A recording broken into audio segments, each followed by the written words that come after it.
I've spent over 500 hours rebuilding the World of Warcraft client from scratch in Unity. It started a year ago as a weekend experiment I'd promised myself I wouldn't do. Today, it targets the final patch of Wrath of the Lich King 3.3.5a, and it talks to a real private server, AzerothCore, self-hosted on my own machine. So this video is the proof.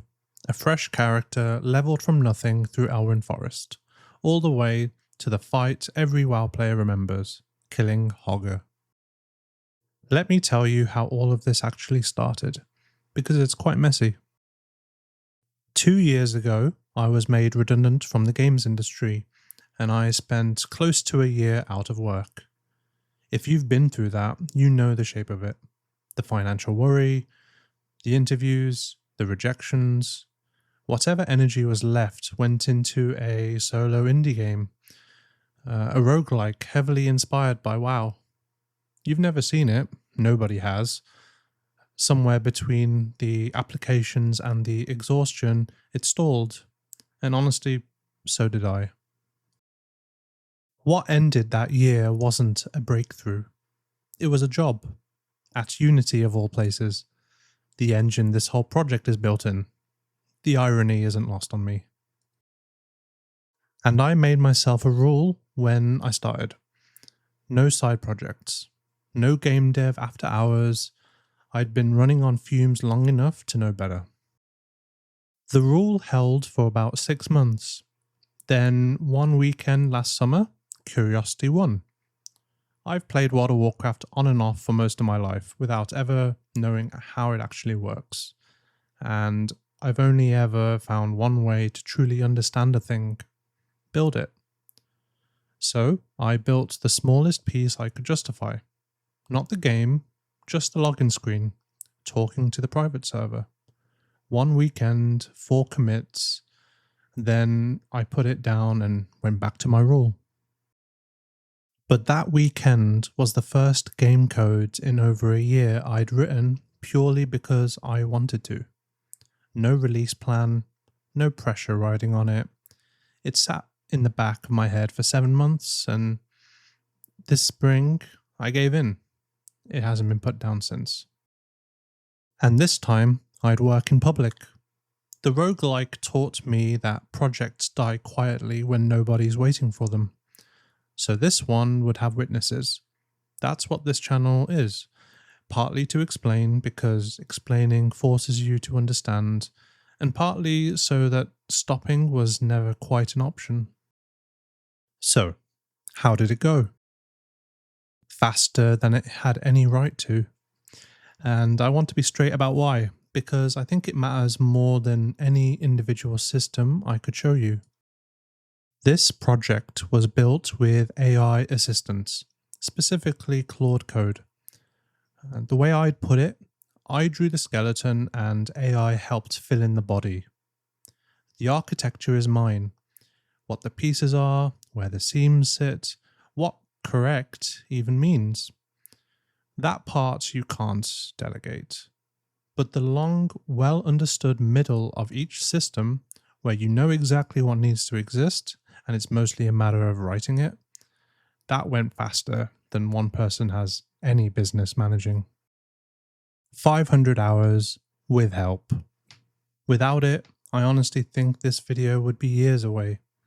I know the comments will have opinions on that, fair enough, but that's what these tools meant here. Not a shortcut around understanding, because understanding was the entire point. AI was the multiplier on my 500 hours.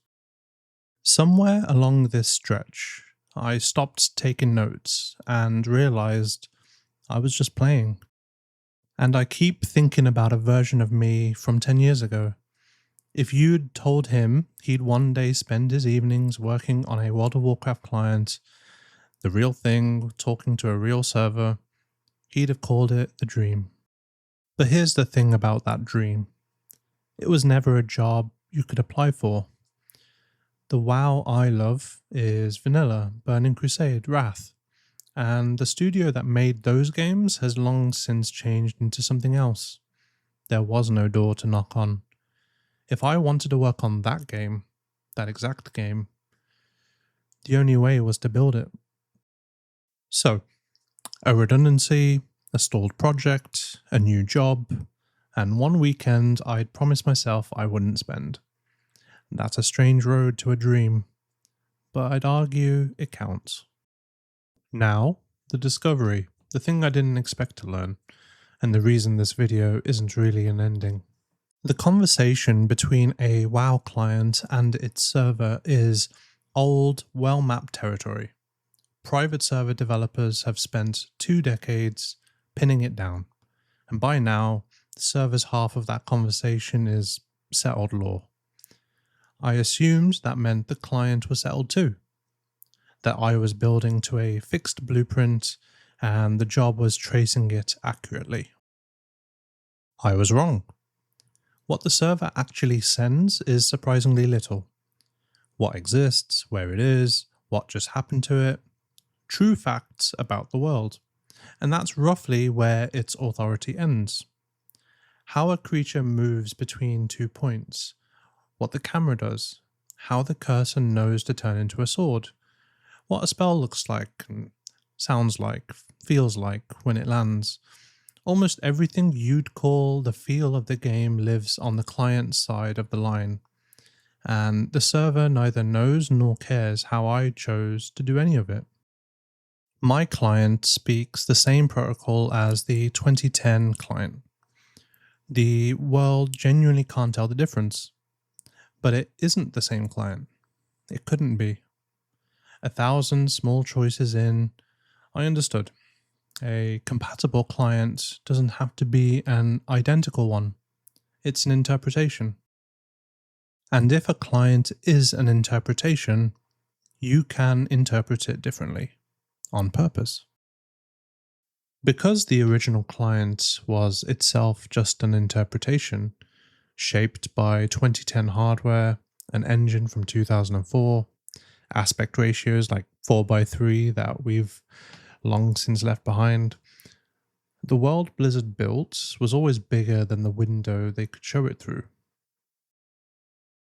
So imagine a new window without those limits.